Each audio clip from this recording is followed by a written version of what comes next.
На сцене Чувашского драматического театра состоялся предпремьерный показ спектакля «Что же такое счастье» по пьесе известного чувашского драматурга Николая Терентьева. Постановка приурочена к 95-летию со дня рождения автора. Зрители увидят спектакль завтра, а наша съемочная группа оценила его уже сегодня. Действие пьесы происходит в 60-е годы прошлого века. Перед зрителем предстает жизнь простых деревенских людей. Главные роли в спектакле исполняют Анна Цветкова и заслуженный артист Чувашии Валерий Карпов. Они играют влюбленную пару, но оба героя не свободны. Он женат, она замужем. Терентьев был очень большим романтиком, мне кажется, даже где-то последним романтиком чувашским 20 века.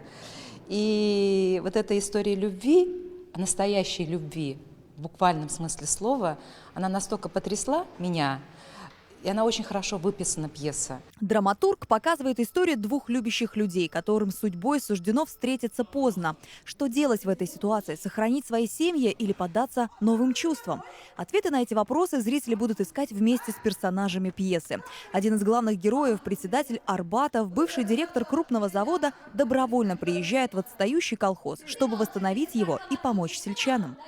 Моя роль Арбатова. Вот у него все есть, там и супруга актриса, красавица, и квартира большая, и он сам директор завода.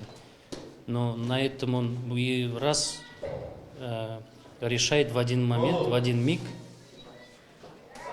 уехать в деревню.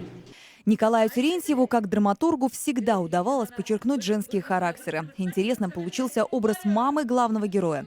Эту роль исполняет заслуженная артистка России Любовь Федорова. Эта роль мне очень нравится, потому что я играю роль матери главного героя.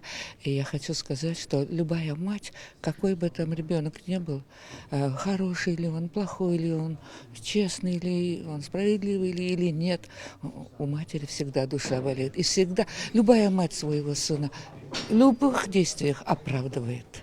Спектакль «Что же такое счастье» останется в репертуаре театра до конца года. Елена Михайлова, Надежда Александрова, Никита Углев. Вести Чувашия.